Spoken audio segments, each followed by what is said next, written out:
me. Oh, man. But the funny thing is, stigma was holding me back because, I was working with at-risk youth with mental health issues.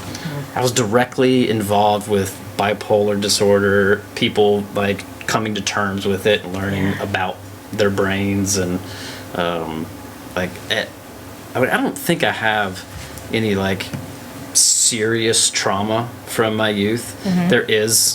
There are issues that, but I never had to deal with, well, that's not totally true. It's all coming back to me now. Not like I was with these kids, is what I was trying to say. And not the same type. And I remember like crying with my boss about something, and I was like, wow. I was like, I think I need some time off. This is intense. I probably shouldn't have broken down just then. But because it was such a supportive atmosphere, it was like hug it out and, be there for each other. And it was actually a really wonderful place to work. That's awesome. But I didn't realize how depressed I was. And it was really bizarre. It was really bizarre. And then one day I came to terms with it. I sat with it. I was like, oh, right. I get it now. I see it now. And I still sometimes don't see it when it's happening, but I talk about it so much that people are able to check in on me, or to be able to be like, you're not cutting up today. What's going on? Or, I don't know. You've only eaten pie and cake today, Jason. Yeah. Actually, that's not a problem at all. It was weird. Like, we did have that day where we just ate cake for dinner, I think. Yeah. For dinners. Okay, ate a chicken salad sandwich, buddy. Cake. Yeah. I mean, balance, right? Hey, balance, right? Yeah. Hey, I had a gluten-free brownie and coffee, 2 of them for dinner right now. I'll get some protein later. Yeah, okay. Balance. No. Balance. I get it. Like the depression and stuff, like I used to call it everything but depression. I'm overwhelmed. I have too much work on my plate. I'm tired. I called it everything but depression because of the whole stigma. I didn't want to call it depression. And now I'm like, I have depression and anxiety. Woke up with Big D today. Yeah. Woke up this morning and I went back to bed. Clingy D paid me a visit. I said, nope, not today, Satan. Yeah, right? So that's one of my daughter's favorite things. Not today, Satan. She says it with sass. Oh, she has so much sass. Oh, man. And I love it because right now it's like, I thought, I kind of joke. She's 19 and my very presence annoys her currently. As her mom, which I get. Because I remember being that. But I also don't remember being on the other side of that. It's like, oh, that hurts. Not too bad, but it hurts a little. you know? Yeah, but it's like, they're 19. That's kind of just how it goes sometimes. At some point, maybe 19 or whatever, people go through that phase where they're trying to get that independence. But, it actually, I woke up feeling kind of like sad about it. And I was like, oh, actually, it's like, it's normal to feel sad about that. And I had to remind myself, like, I struggle with depression and anxiety. And having the carpet pulled out from under me, changing my life, changing everything, it just took all of those insecurities and brought them right to the surface. It was like oil and water, baby. Whoop. And I've seen all of them. And I'm like, okay, I have to call them what they are. I have to. Like, if I don't, then they just eat my lunch. They do gain power in the dark. Yeah, they get power if you don't call them what they are. Well, I mean, that's why we have such a high suicide rate, is because people just stay in the dark with it. And the monsters get bigger and bigger and bigger, and then take the easy way out. Yeah. Which is ironic, because that there's got to be some kind of leap of into the unknown when you commit suicide, but then there's also all of these other options that you could take leaps into unknowns and say. Because I always had another reason. Another indicator that I was super depressed, but not calling it that. I had an escape plan. I wasn't gonna kill myself. I was just gonna disappear into the woods. I was just gonna go. Oh yeah. And I was like, that sounds way better. Yeah. But pretty depressing. Me and my dog were gonna be beach bums. I had a hammock that fits under the pier. We were gonna walk. We could still do this. Really shouldn't feed each other like escape plans. Right, so I got a hammock Yeah. But if I would have realized then Yeah. that I was like, ooh, maybe, what if? Yeah. But yeah, it's got to talk about it. Yeah, definitely. So I think a lot of us who've had those, like, there are a lot of people with escape plans, and it just makes you feel better to have, like, the hammock and the backpack packed in the back. I actually kept my bag packed in my car for a couple of years when I really wanted to just, like, beach bum it. I was like, peace out. And I think there are a lot of people that the only reason they don't is because there's certain people that they wouldn't want to let down or hurt, and then you get to a point where that doesn't matter anymore. And I don't know, I think sometimes suicide isn't always really, when you get that far in, it doesn't feel like a choice anymore. Like, it doesn't feel like you have control anymore. At least the people I've talked to that really have gone there. I have not, but I know people who have, and when they talked about it, it was like, it was out of their hands at that point. They had gotten so far down that it was out of their hands and out of their control. And it's pretty horrifying. It's scary to think about being there. And it's horrifying to think that your brain can hijack you. Yeah, it can totally hijack everything about you. Yeah, and like, it's not even, these are real thoughts, but Yeah. you're so hyper focused on the thought that it can't be anything else. So yeah, I was writing songs, like a song a day almost, and then I wrote this song about drifting into oncoming traffic, and I was like, welp. I was like, and I was able to say, oh, I'm suffering from suicidal ideation, which isn't being suicidal. Yeah. And I was aware of the difference, so I was able to do something about it. Not a lot of people know the difference between those two things, and to not judge myself for it was huge, because I was like, this is a problem that can be fixed, and I'm gonna try, Yeah. and then I just started, like, believing in myself. It's really bizarre. Yeah. And I will be honest, it hasn't really gone away, because I keep pushing the envelope, and I saying this out loud sounds ridiculous, that when I reach this thing that I'm pushing for, then it'll all go away. That's a really tempting one too. Right? I mean, because you were saying that about Mexico, right? Yeah. You're gonna get there, you're gonna settle I'm gonna get in. there. Yeah, I'm gonna settle in. It's gonna be great. Everything's gonna be perfect. I'm not gonna be in any pain. I'm not gonna have any sadness. I have this goal that's keeping me, like, on fire, and I get depressed every day, and I somehow work through it. It's really awesome. Like, I don't, like, if people dealt with the stuff that I deal with in my head every day, like, I would feel awful for those people. And then you think that everybody else that you meet is having these battles in their own brains and on different levels from different things, and I start to have more empathy for the people around me, and for the total strangers. That's why I love this place, is that total strangers walk through the door, and my goal is to make their day. Yeah. That's it. It's like, if I can make a delicious beverage and just to satisfy them for a minute, that's okay too. If I can crack them up, or if I can just make a human connection, and pass on a little bit of hope and joy, then I've done good. Yeah. Well, That gets me out of my head. Yeah. I get to see you do that every day, which is great. And I've seen you do it with me, which is even more awesome. Like, I love, like, my escape when my grandmother passed away is to come hang out here and pretend to work day after day after day until I could get past it. And it was just like, all right, because Jason and his staff, and all the people in my little Waller's family. That was a teen night, was it? No, it was a teen night. No, it was not a teen night. I feel like it was like we were having this connection, but then there was all of this, like, excitement going around and other things. Well, I was here that whole week after my grandmother passed away, so there was a lot of events going on and things like that. But I, like, just kind of holed up in a booth and was like, I'm working, and y'all just kept making sure you handed me food and coffee. And checking in on me. Sometimes y'all plop down in the booth and talk to me. It's like, so what's going on? Refill the water? Yeah. Do you need to change the tray? It's like my built-in Waller's family and family therapy. It was perfect. But, this was my, like, the only place I could think of that I wanted to hang out was here. And it was like, oh, okay, well, that's what you've created, and I think that's cool. But what made you kind of turn the corner to not that the ideation doesn't still happen, but what made you kind of turn the corner from having the ideation to believing in yourself? Was there anything that made you turn the corner, or it was just sort of a realization? It was a gradual thing. It was Okay. like fighting to chip away at it. Yeah. 'Cause I'm never gonna beat my brain.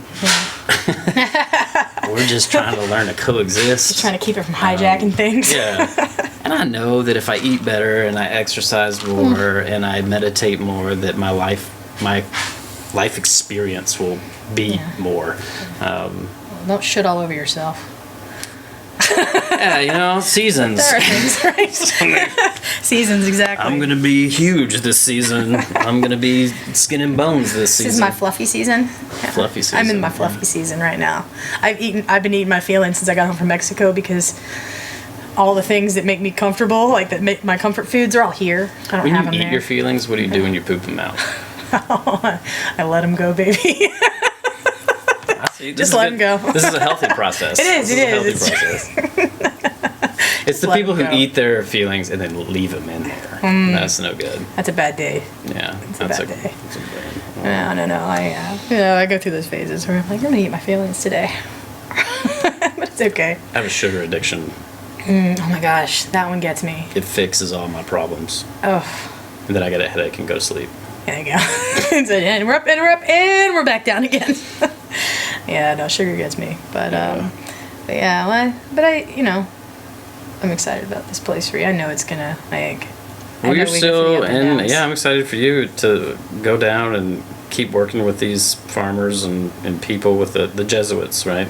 Yeah, there's a Jesuit mission down in Mexico. It's about 60 years old, and part of it is this, they've created an alternative economy around coffee and honey that is allowing them to get past the exploitation of the coffee industry and create a self-sustaining economy that allows them to pull themselves out of poverty and pursue the life that they want, which is beautiful.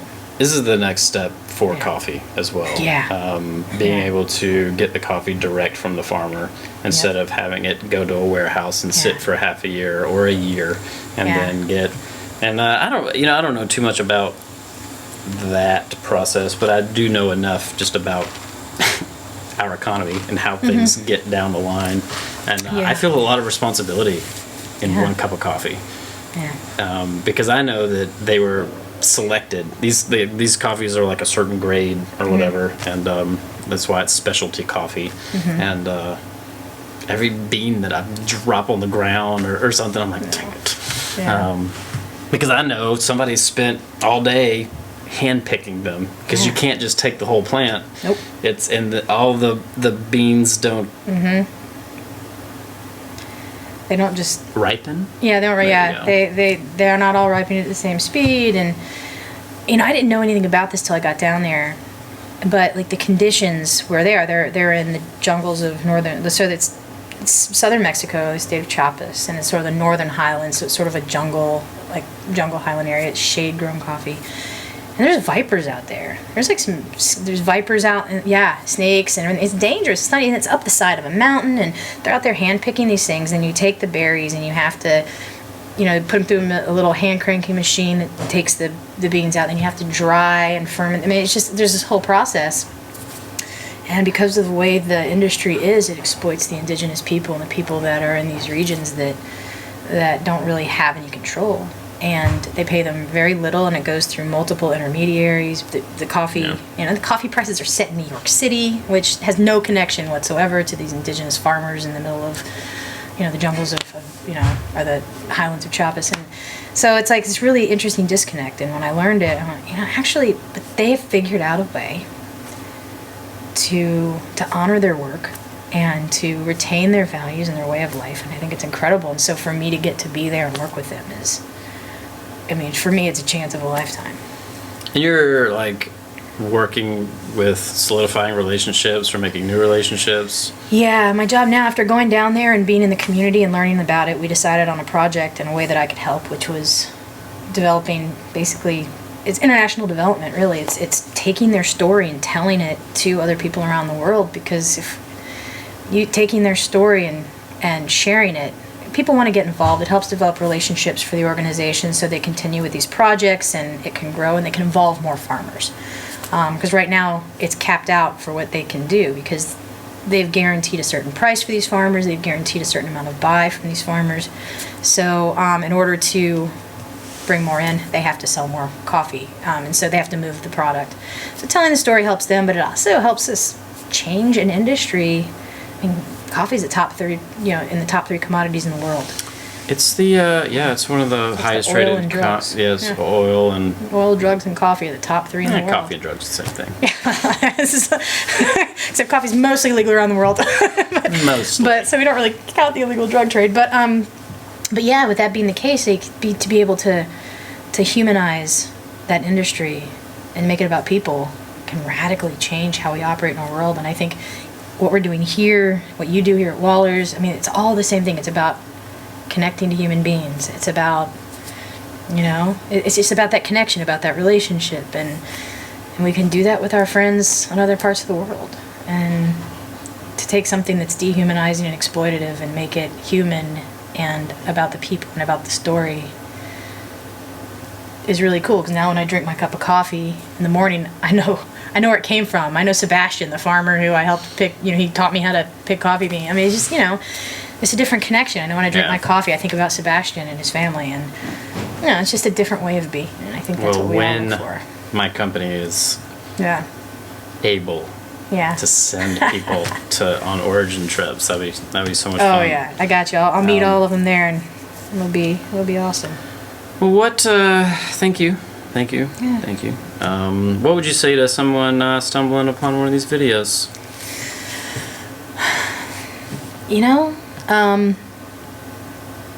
Listen to all of them. Go in. Love it. Only because not just a shame, not just share, not just a shameless plug, but because send money. Of all the ones I've seen, everybody you've talked to has this different idea and perspective, and you're gonna find something that makes sense to you in these videos. It makes you feel less alone. Because I know if you're searching for something, if you look at these videos searching for something, chances are you just need to connect, and you want to connect to somebody.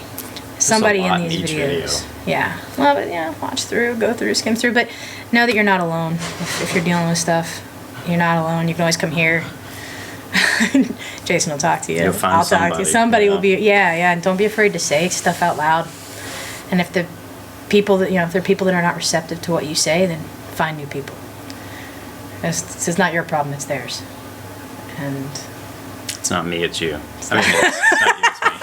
And I do know that this whole thing, a lot of what you do is talking to musicians, and I cannot call myself, I don't want to call myself a musician. Music has always been part of my life. And my family's musicians, and I do play music, but I've learned something, it was kind of cool, and I just sort of realized it, was that the reason I'll eventually call myself a musician is because I've always integrated music into my life, but I'm just now learning the vulnerability and bravery it takes to integrate your life into your music, which is telling your story through your music. And so I see people in these videos and these musicians that share their life and their stories, and I'm blown away by it. Because I don't care if you sing out of tune and the music's terrible. Whatever, dude, you are telling me your story, and that takes a pair. And I think that's kind of cool, actually. I listen for authenticity. Yeah. I don't listen for notes. Yeah. Well, I don't know what's good. You can sing out of tune or whatever, but if you're telling me your story and you're putting that vulnerability out there, you've got my heart, and I'm impressed. It takes a pair to do that. It's hard. I'm just now crossing that threshold of putting a little bit out at a time and trying to write some things, and that's hard. You just keep at it. Oh yeah. No, I'm loving it. It's been really therapeutic actually to write that stuff down and to write poetry and to play with music. And I finally wrote a song recently, and one of the lines is, "The bumps in the road seem so big to us." Yeah. And that's what I'm hoping, that some of these huge things. Well, every month something huge has happened, and we as a collective have gotten over it, or through it. Thank you. Thanks for having me on this. That's really cool. Yeah, no, I appreciate it. Just talking about it changes things. Making little ripples in people's lives, and hopefully doing some good. I meet a lot of people who for the first time, I've been watching your videos, or I've been following your journey, and I'm like, I thought no one was listening. I was like, oh yeah. We're listening. we don't get to know our full effect, our full. Yeah. It's just not possible for us to know how, but we do. We affect a lot more than we think we do. Yeah, you do. And I think we all do. And I love that. I know you said you're going to make me cry, and I was close to ugly crying for a second, but I didn't go there. I wasn't there yet. But you really were part of that journey, and that was a big one for me. To have those people in my life that I can be like, okay, I can jump. Yeah. If they can, I can. You hadn't hit the ground yet. So maybe I won't. And when he did, he balanced. It was fine. We caught him. It was good. Yeah. He coyote splatted. Got right back up. Got right back up. Yeah, that parachute opened 10 feet before the ground, right? Yeah. But well, I hope it opens up for you sooner than later. Oh yeah, and I trust that it will. I think as part of the leap is just trusting that at some point that corner's going to turn, or you're going to find something in it, and it'll work. Yes. Cheers. Thank you so much. Thank you. And you're leaving the end of the month? Weeks? Well, I'm leaving on the 25th to go spend a week with my family at the beach before I leave on the 31st. And on the 31st, I'm gone for probably about 6 months.